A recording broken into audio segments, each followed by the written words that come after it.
आदरणीय बनते जी, सभी जुड़े हुए श्रद्धावान सील संपन्न उपासक उपासिकी की ओर से मैं आपको याचना करता हूं कि बुद्ध धम्म संघ गुणों से हमें कंपित कर कर भगवान सम्यक संबुत्व द्वारा उपदेश श्री सद्धर्म की हमें धर्म की देशना दीजिए। साधु साधु साधु।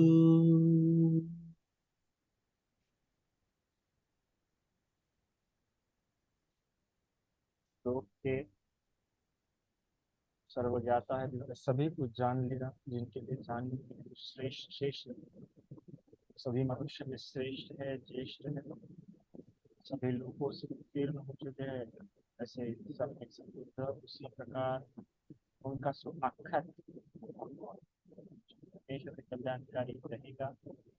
और उनका श्रावक संघ जो कल्याण मात्र आप ऐसे तीनों रत्नों की वंदन करता हूँ, उसी प्रकार का अपने सभी अच्छाए आचार्य इनको भी वंदन, ऐसा ब्रह्मचारी कल्याण सभी। आज का जो सूत्र है वह है माता पिता पर, जिसमें बताया गया है कि माता पिता की सेवा करना, जिसे हम कहते हैं माता पितु उपठान पुत्रदारस संगहो। पुत्र और जो पत्नी है उसका संग हो, अर्थात उनका लालन पालन करना। अनाकूलाच कम्मंता, अर्थात कि ऐसे कर्म जो करने योग्य नहीं है, जो किसी भी कुल के लिए अच्छे नहीं माने जाते हैं, ऐसे अकुशल कर्म ना करना ही क्या है, व्यक्ति के लिए उत्तम होता है। इस सूत्र में हम इसी को विस्तार से जानेंगे।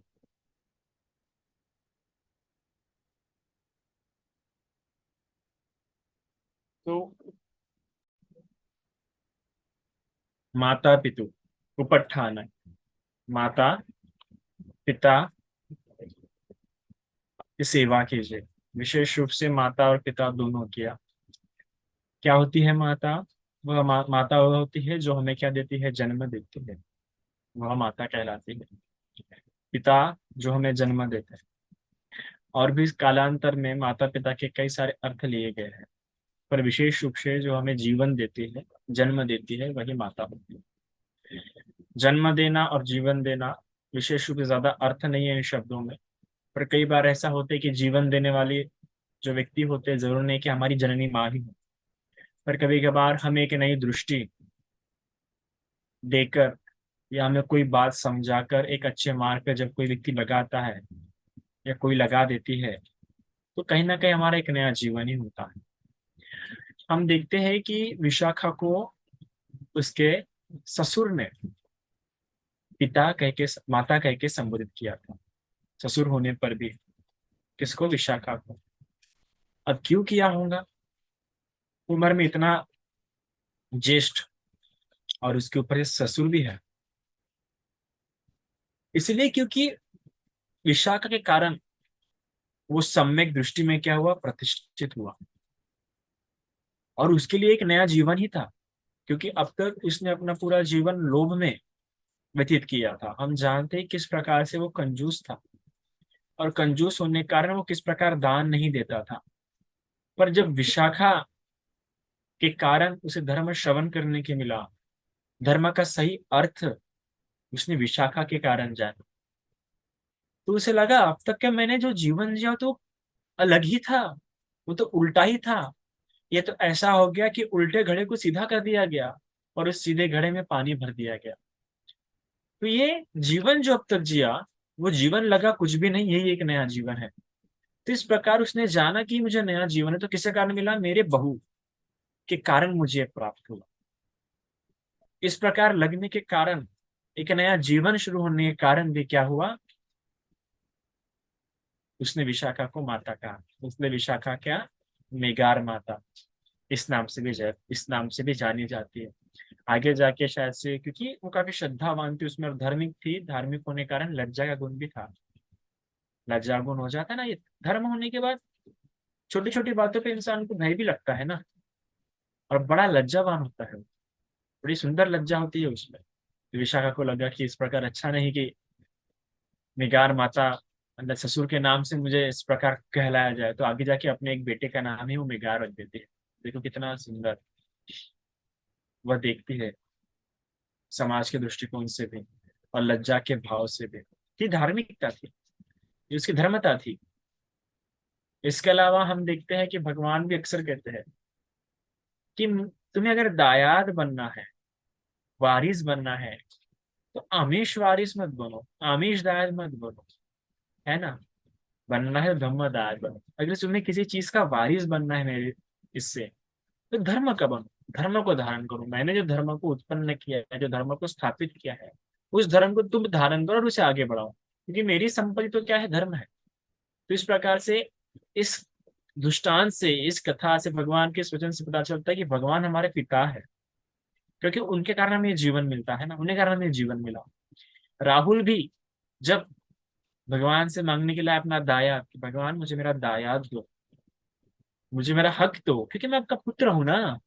भगवान क्या देते हैं, उसको सारे पुत्र के पास लेके जाते हैं, और सारे पुत्र के पास लेके जाने के बाद सारे पुत्र को कहते हैं कि इसे मेरा दायाद दे दो। तो क्या देते हैं उसे, इस जीवन में दीक्षा देते हैं, इस बुद्ध शासन में प्रवजित जीवन देते हैं। तो ये प्रवजित जीवन में आना ही मतलब भगवान के संपत्ति में वारिस होना, और इसका मतलब उसे उन्हें अपने पिता के रूप में देखना। यहाँ तक कि हम देखते हैं कि मोगलयान भी, सॉरी अपना अंगुलीमाल भी, क्या, जब अंगुलीमाल किसी महिला को देखता है प्रसव पीड़ा की वेदना में, तब भगवान के पास जाके क्या कहता है कि भगवान वो महिला बड़ी पीड़ित है, बड़ा पीड़ा मिल रहा है उसको। तो भगवान के कहते हैं कि जाओ उसके पास जाके कहो कि मैंने कभी जानबूझ के हिंसा नहीं की। तब कहते हैं भगवान ये तो सत्य नहीं है, मैं तो कई लोगों की मैंने हिंसा की है। तब कहते हैं ठीक है, जब से मेरा आर्य जाति में जन्म हुआ है। तो देखो, जब धर्म चक्षु उत्पन्न हो जाते हैं, स्वतःपति फल में प्रतिष्ठित हो जाता है, तो भी एक नया जीवन होता है, जिसे हम कहते हैं आर्य जीवन। तो यह, इस जीवन में पदार्पण करना भी एक नए जीवन में प्रवेश करना होता है। तो इस अर्थ में भी हमारे क्या होते हैं, माता पिता हो सकते हैं, जिनके कारण हमें एक नया जीवन मिला, है ना, धर्म का वारसार मिला। वो भी क्या होते हैं, हमारे माता पिता होते हैं। याद रखिएगा, जिनके कारण हम धर्म में आते हैं, जिनके कारण हमें धर्म श्रवण करने के मिला, उनका उपकार कभी नहीं भूलना चाहिए। उनका उपकार आप भूल गए, तो आपने अपनी धार्मिकता जो है ना नष्ट कर दी है। क्योंकि बुद्ध शासन में उन्नति करना, सम्यक दृष्टि होना, ये तो बात की बात है ना। पहला जो धार्मिकता का जो भाव होता है, वो लज्जा, भय, और सत्पुरुष का जो भाव होता है, परोपकारता और कृतज्ञता। ये चार भावों से आपका जीवन सम्यक तरीके से, हम कह सकते हैं कि आप वह सम्यक हृदय से युक्त है। तो इसलिए बड़ी आवश्यकता होती है, तो इनके उपकार नहीं भूलना चाहिए। और जिसके कारण धर्म में आया है, जिसके कारण नया जीवन मिला है, वो तुम्हारे आचार्य हुए, ना सिर्फ माता पिता हुए, बल्कि आचार्य भी हुए, गुरुजन भी हुए। तो इसलिए उनकी उस प्रकार सेवा भी होनी चाहिए। क्योंकि यह जो पद है, माता पिता का पद समाज में, या फिर जो आचार्य का पद है, वो पूजनीय है। अर्थात पूजनीय से अर्थात है नमन करने योग्य, सेवा करने योग्य, इसलिए भी वो पूजनीय है। और माता पिता के लिए तो, सिर्फ माता पिता के लिए तो और दो शब्द इस्तेमाल होते हैं। ब्रह्मा, माता पिता को इस बौद्ध साहित्य में ब्रह्मा भी कहा गया है। ब्रह्मा जो श्रेष्ठ, और हम जानते हैं कि भारतीय संस्कृति में ब्रह्मा को किस प्रकार श्रेष्ठ माना जाता था, वैदिक संस्कृति में भी, और बौद्ध संस्कृति में भी, और जैन संस्कृति में भी। तो ब्रह्मा मतलब श्रेष्ठ, जो सबसे ज्यादा पूजनीय, जो हमेशा करुणा, मुदिता, उपेक्षा और मैत्री इस अवस्था में जो जो विहार करता है।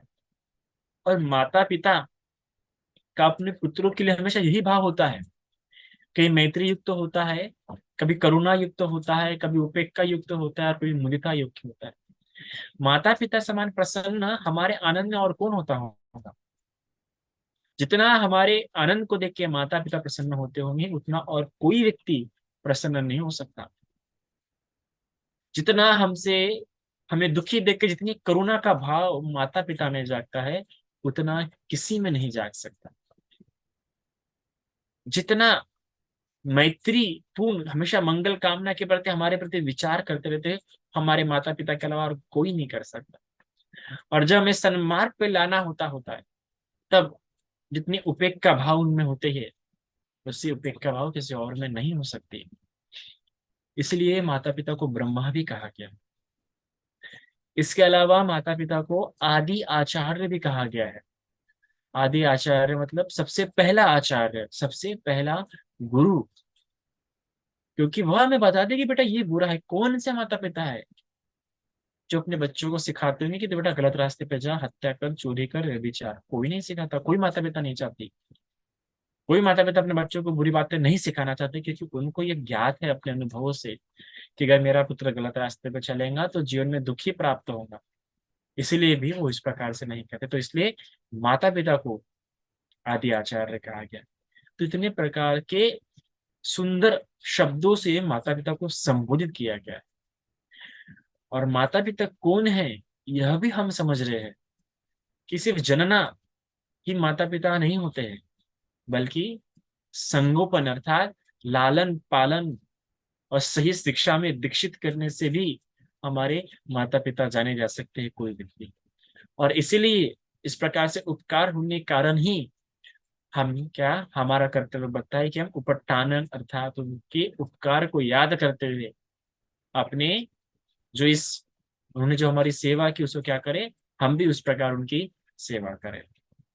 तो इसलिए भी हम उनकी सेवा कर रहे हैं, क्योंकि हम ये बात समझते हैं, हम ये बात जानते हैं कि इन्होंने मेरा किया है।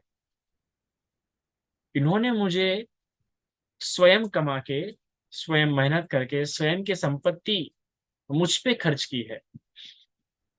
स्वयं इतनी पीड़ा सह के मुझे इस संसार में लाया, इस संसार में इतना कुछ दिखाया, अच्छे अच्छे शिक्षाओं में दीक्षित किया। यह सब कौन जानता है? यह सब वो पुत्र जानता है, या वो व्यक्ति जानता है जिसको नया जीवन प्राप्त हुआ है। इस प्रकार से उसका जो है बच्चे देखना होता है, इस प्रकार से उसका रिफ्लेक्शन होता है, मनसिकार होता है। और ये योनि सो मनसिकार होता है। आजकल तुम किस प्रकार से हमारा अयोनि सो मनसिकार हो जाता है कई सारे बच्चों का, कि तुमने क्या दिया, तुमने जन्म दिया से तुम्हारा कर्तव्य बनता है कि तुम्हारा पालने का। हम इस प्रकार से माता पिता को बोल देते हैं। हम ये नहीं समझते कितने तुम्हें माता पिता होंगे जो छोड़ देते हैं बच्चों को। और हम अयोनि सो मनसिकार के कारण माता पिता को यह बोल देते हैं, अरे माता पिता का काम ही है जन्म दिया तो पालना, वरना जन्म ही क्यों दिए। संपत्ति में हम तुरंत अधिकार मांगना शुरू कर देते हैं। माता पिता की इच्छा भी नहीं हो तो भी संपत्ति में अधिकार मांगना शुरू कर देते हैं। तो इस प्रकार से जो हमारा दुर्व्यवहार हो जाता है अपने माता पिता के प्रति, किस प्रकार से होता है? मानसिकार के कारण। मानसिकार अगर कुशल हुआ रहता तो इस प्रकार अकुशल वाणी या अकुशल कृत्य अपने माता पिता के प्रति हम नहीं करते। पर इस प्रकार से मानसिकार होने के कारण यह कृत्य हो रहे हैं। तो इसलिए भगवान भी कितना सुंदर बताते कि मानसिकार भी वो माता पिता के प्रति इस प्रकार से कि इन्होंने मुझे जन्म दिया, इन्होंने मुझे जीवन दिखाया, इन्होंने अपनी धन संपत्ति स्वयं मेहनत करके मुझ पे खर्च की, अपने अन्न का इन्होंने मुझे हमेशा प्रथम हिस्सा दिया है। इन्होंने मुझे इतना बड़े जीवन में सिखाया, लिखाया और अपनी संपत्ति भी दी। जब मैं छोटा था तो मेरे लिए कपड़े लिए, मेरा जब तबीयत खराब थी तो उन्होंने मेरा ध्यान रखा। मेरी सर्दी से लेकर हर चीज इन्होंने बड़े बड़े सावधानी से मेरा ध्यान रखा, हर एक छोटी छोटी बातों का। इसलिए भी मेरा कर्तव्य बनता है एक मनुष्य होने के नाते, अपने अंदर कृतज्ञता रखने के कारण मेरा एक कर्तव्य बनता है। इस प्रकार से वो विचार करता है और इस प्रकार उनकी माता पिता क्या करता है, वो सेवा करता है। इसलिए सेवा भाव का विचार जागता है ना। कई सारे लोग माता पिता को वृद्धाश्रम में जोड़ते हैं क्योंकि यह मन से कार्य नहीं होता। मनोपबंगा माधम्मा, जो मन में उत्पन्न होगा उसी के अनुसार कृत्य होंगे ना। तो ऊपर ठाना है, फिर ऊपर ठाना भी बड़ा महत्वपूर्ण है। सेवा सेवा नहीं होती है माता पिता की आजकल। आजकल माता पिता का लालन पालन हो रहा है। माता पिता को पैसे थमा देंगे, हाँ तुम्हें जो करना है करो। लेकिन तो बच्चा का सर्दी हुई तो तुरंत अपने गाड़ी पे बिठा के दवाखाने ले जाएंगे, बच्चों को हाथों से खिला के देंगे, है ना। बच्चे की जिद पूरी करेंगे, जिद करना है तो। बच्चे का कुछ कपड़े फट उट गए तो खुद लेके जाएंगे या खुद लाके देंगे, चप्पल खुद लाके देंगे। पर माता पिता का तो ऐसा नहीं होता, माता पिता के हाथ में पैसा थमा दिया गया, चलो तुमको जो करना है करो। ये सेवा नहीं हो गई, ये तो लालन पालन हो गया। और लालन पालन बच्चों का किया जाता है, माता पिता की सेवा की जाती है। जरा इस बात को समझिए, सेवा और लालन पालन क्या होता है। सेवा मतलब क्या होता है, सेवा मतलब आप उनके हाथ में लाके दें। हर चीज, भोजन भी हो ना तो भोजन की थाली भी उनके हाथ में लाके दीजिए। ऐसा नहीं कि अपने अपने इससे ही आपने लाके दिया। आप जब काम से आते हो क्या माता पिता को पूछते हैं? बच्चों को हम पहले पूछ लेंगे कि बेटा तुमने खाना खाया कि नहीं, कहा गया था। और माता पिता को इस प्रकार नहीं पूछते कि माँ आपने खाना खाया क्या। घर में आते बराबर पहले माता पिता को पूछना चाहिए। माँ घर पे नहीं दिखे, जिस प्रकार बच्चा घर पे नहीं दिखे तो मन कैसा व्याकुल होता है। जो भी कोई काम से आता है तो पहले सबसे पहले किसको देखना चाहता है? अपने बच्चे को, अपनी पत्नी को देखना चाहता है। और उसकी सबसे पहली दृष्टि किसको होनी चाहिए? अपने माता पे, क्योंकि माता तभी जब सबसे पहले घर में आई तो बच्चे को देखना चाहती है। तो इस प्रकार ही सेवा भाव है। हाथ में ला के दे। चप्पल आपको टूट गई, आप दिख रही है माता की चप्पल अगर टूट गई तो आपको इससे ध्यान होना चाहिए कि मेरी माता की चप्पल तो नहीं टूटी है। कितने बार हम चेक करते हैं कि मेरे माता पिता जो चप्पल पहन रहे हैं वो ठीक है या नहीं है। तो चप्पल दी तो नई चप्पल लेके आओ। हम अपनी पत्नी के लिए बराबर, उसका जन्मदिन रहा या बराबर रहा तो नई नई साड़ी वगैरह, क्योंकि हम चाहते हैं कि हमारी पत्नी प्रसन्न हो। पर इस प्रकार से विचार करते हैं कि मेरी माँ भी प्रसन्न रहनी चाहिए, और उसके लिए कुछ लाते हैं। बाहर जाते तो कुछ भी खाने का चीज दिखा तो बच्चों के लिए लाते हैं। पर क्या माता का ख्याल आता है तब? ख्याल और मन में लाने की बातें ही पूरी बदल चुकी है। और इसी कारण सेवा नहीं हो रही है। सेवा मतलब माता पिता के पैर दबाना, समय समय पे, रोज, नहीं तो समय जब भी मिले उन्हें हाथ हाथ में सभी कुछ ला के देना। ये होता है माता पिता का लालन पालन करना। आप जातक कथाएं पढ़िए। जातक कथा में किस प्रकार जितने भी सारे बोधिसत्व है, उन्होंने माता की किस प्रकार सेवा की।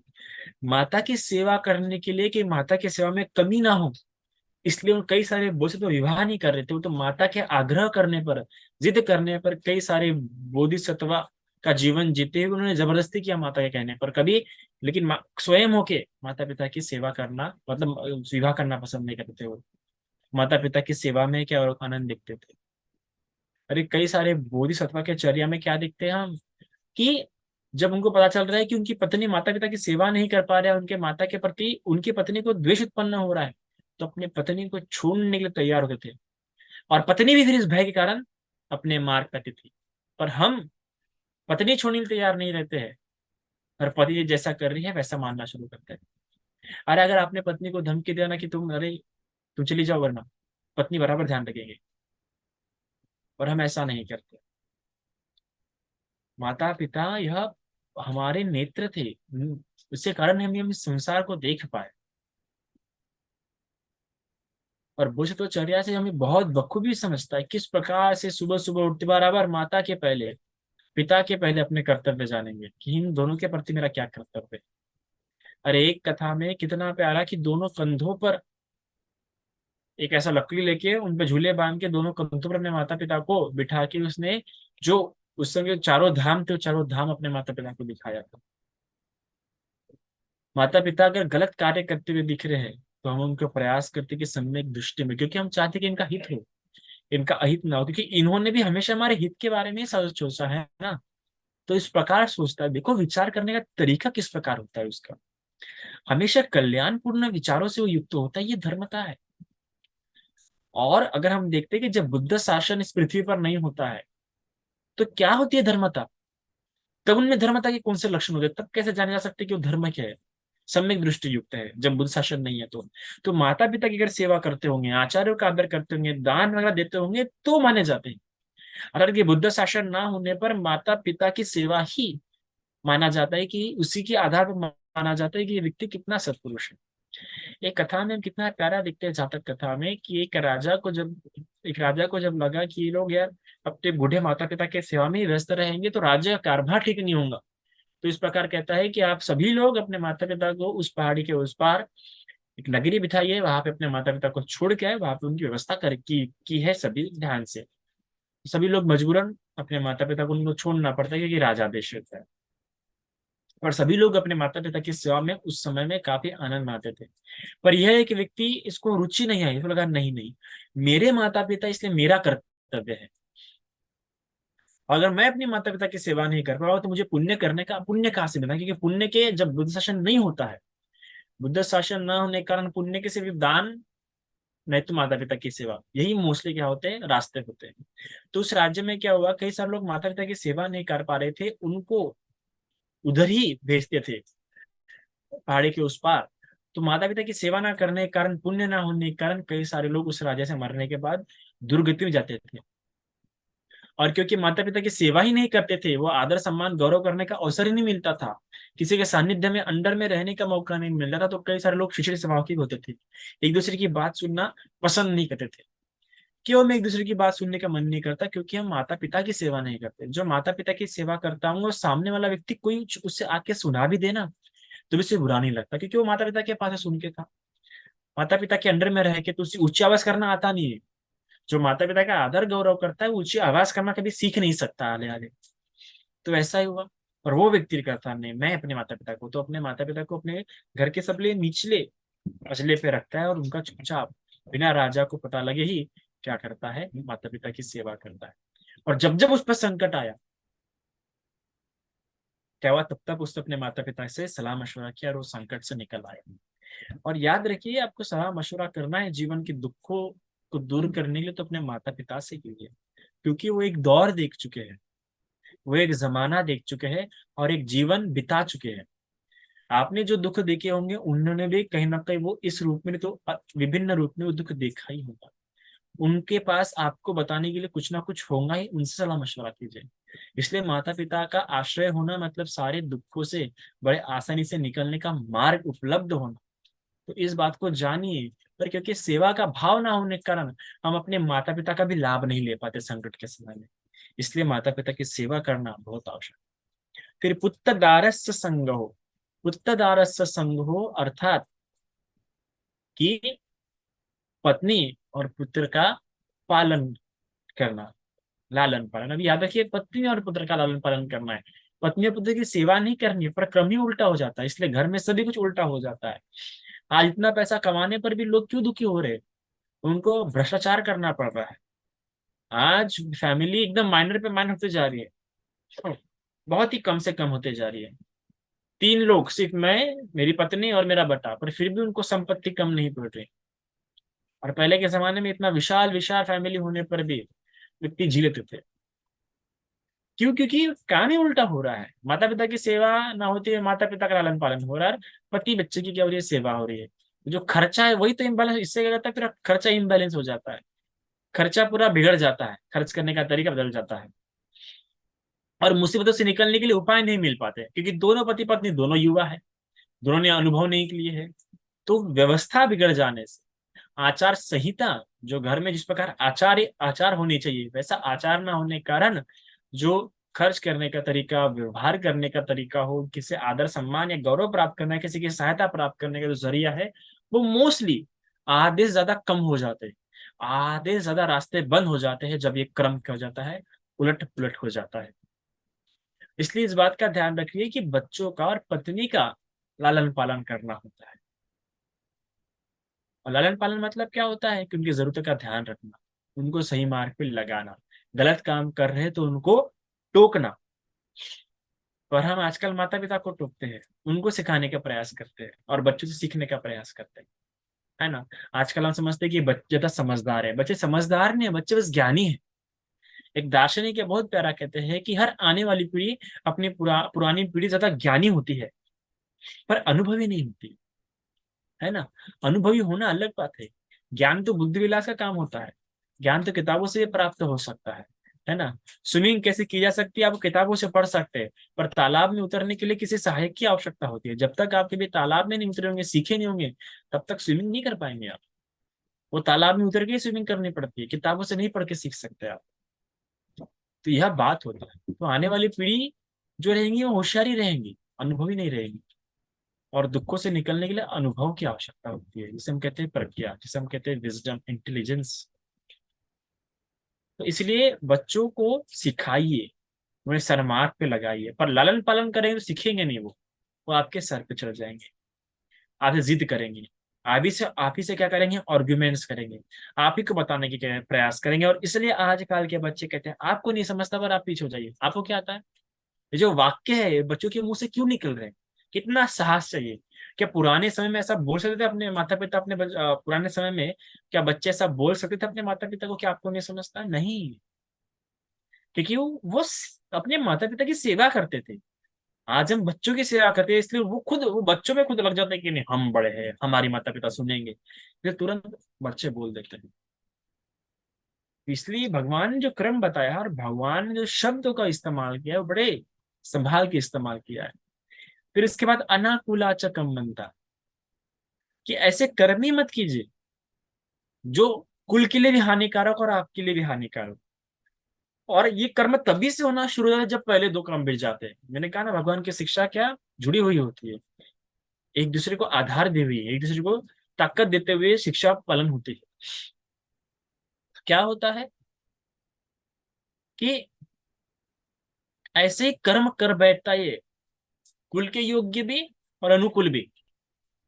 अर्थात कुल से मतलब जिससे उस कुल का नाम दूषित हो। आजकल क्या हो रहा है, आजकल व्यक्ति कुल के बारे में सोचता ही नहीं, अपने परिवार के बारे में सोचता ही नहीं।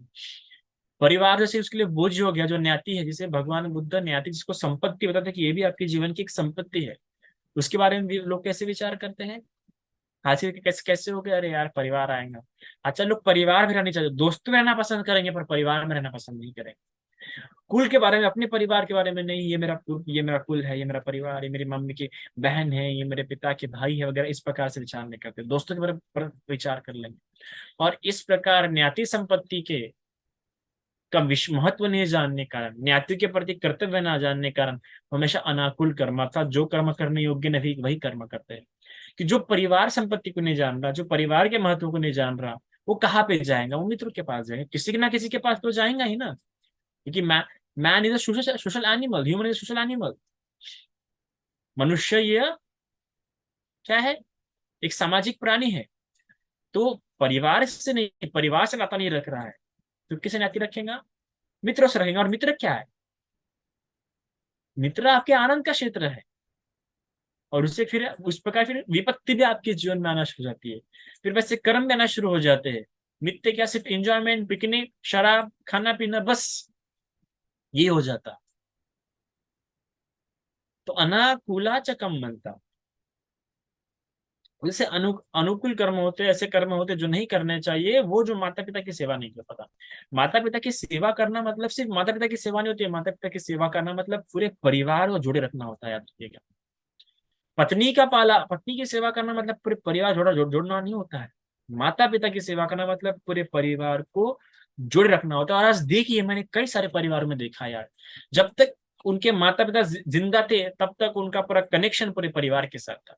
पर जैसे माता पिता की मृत्यु हो गई, वो लोग जैसे अपने आप में ही संकुचित हो गए, उनका परिवार छोटा छोटा होते गया। माता पिता की बड़ी बड़े प्यारे कवि ने कहा है बड़ा, कि एक वृक्ष है माता पिता, जिसके जिस पर कई सारे फल खिलते हैं, जिसकी छाया में कई सारे लोग आराम कर पाते हैं। और ऐसा ही होता है। आप जरा देखिए, जब इस प्रकार सोचेंगे ना तो इस प्रकार वो भाव जागता है। कभी कहते हैं ना कि आई मनु न कोनी, आई सहा कमारी, तिहा कई मजू, जो हुई शोककारी। आप वो पढ़िए किस प्रकार से, कितना प्यारा बताते हैं साने गुरु जी भी अपने आई इस अपनी कादम्बरी में, शामची आई इस कादम्बरी में, किस प्रकार इतने बड़े होने पर भी उनके जो साने गुरुजी इतने बड़े होने पर भी अपने माँ के प्रति किस प्रकार से वो वर्णन करते हैं। आप भी कभी बैठी हुई विचार कीजिए अपने माता पिता के प्रति, किस प्रकार से आज आपके हृदय में अपने माता, कभी स्मरण करने की कोशिश कीजिए कि आपके हृदय में अभी आपके माता पिता किस प्रकार स्थान है। कहीं वो स्थान एकदम दुर्मिल तो नहीं होते जा रहा है, ब्लर तो नहीं होते जा रहा है माता पिता का स्थान आपके जीवन में। कहीं आपके घर में आपके माता पिता की तस्वीर किसी बन के तो नहीं कि हाँ दीवार पे तस्वीर लगी है, क्या वो उन्हें देख के आपको वो सारे भाव याद आते हैं, वो सारे उनके किए हुए कर्म जो आपके लिए उन्होंने किए, वो कृतज्ञता भाव जाग जाता है क्या? क्या आज भी उनके आप उपकार याद कर पाते हैं क्या? इस बात कभी देखिए उनकी फोटो को, या कभी याद करने का, स्मरण करने का प्रयास कीजिए अपनी माता को, और उनके सारे कर्म, सारे कष्ट भी याद करने का कोशिश कीजिए। तो जो हृदय जो झकझोर जाएगा ना, और लगेगा कि मैंने जो कर्म करने चाहिए थे शायद वो कर्म नहीं किए, और किए भी हमें जिस तरीके से करने चाहिए थे उस तरीके से नहीं किए। और जब ऐसा लगे ना, तब देखिएगा कैसा होता है। तो इसलिए इन बातों को समझिए, और ये जब इस प्रकार जिएंगे ना, तो सही में उत्तम मंगल है। और वो उत्तम मंगल व्यक्ति अपने परिवार के स्वरूप में जो आनंद महसूस करेगा। देखिए, मैं ये नहीं कह रहा कि हर परिवार अच्छा ही होता है, कई सारे परिवार में बुरे लोग भी होते हैं, पर ये मत भूले कि परिवार में अच्छे लोग होते हैं, कि परिवार एक लोग से, दो लोग से नहीं बनता है। परिवार एक विशाल समूह होता है, और उस विशाल समूह में कई सारे लोग सिर्फ बुरे नहीं होते तो अच्छे भी होते हैं। और ये भी याद रखिए कि हर समय के लिए बुरे नहीं होते, कुछ समय के लिए बुरे होते हैं और कुछ समय के लिए अच्छे भी होते हैं। पर उस प्रकार से न्याति संपत्ति का करना पड़ता है, उस प्रकार अनुकूल कर्म करने पड़ते हैं। अनुकूल नहीं, मतलब अच्छे कर्म करने होते हैं। इसलिए शब्दों को समझिए, उपठानंग, संगहो और कम्मंता, इन्हीं से ही क्या होता है, एक व्यक्तिगत पारिवारिक संपत्ति और पारिवारिक जो ढांचा है टिका हुआ रहता है। अर्थात उपकार, उपठानंग, लोगों के उपकार याद रखना। संगहो अर्थात संग्रह करने योग्य, अर्थात अर्थचर्या, सम्यक वाणी, इस प्रकार से होनी चाहिए। और कम्मनता, जो कर्म है कुशल कर्म होने चाहिए। तो जो है व्यक्ति का जो मंगलमय जीवन बना रहता है ना। कर्म हमारे ठीक नहीं होंगे तो कैसे हम अपेक्षा करेंगे? कर्तव्य का निर्धारण ठीक प्रकार में होगा तो संकट ही संकट रहेंगे ना। कर्तव्य करना ही कार्य नहीं है, कर्तव्य करना ही एक जीवन नहीं है। कर्तव्य को ठीक प्रकार से करना कर्तव्य की प्राथमिकता, कि क्या पहले करना है क्या बाद में करना है, यह जानते हुए कर्म करना चाहिए। और यही महामंगल सूत्र बताता है आपको। महामंगल सूत्र से आपको कर्तव्य नहीं बताता हो तो कर्तव्य किस प्रकार किए जाते हैं और किसके प्रति कैसे किए जाते हैं, और पहला कर्तव्य करने कौन से योग्य है, पहला कर्तव्य किसको स्थान देना चाहिए, इस प्रकार जानने योग्य महामंगल सूत्र। तो और यही जाना कि पहला स्थान माता पिता, दूसरा स्थान बच्चे और पत्नी, तीसरा स्थान सब, तीसरा स्थान जो है कर्म को। पर ये जिसके स्थान दो हो पक्के हो गए, उसका तीसरा तीसरा स्थान अपने आप ठीक हो जाता है, अपने आप सही कर्म ही करता है, बुरे कर्म नहीं कर सकता।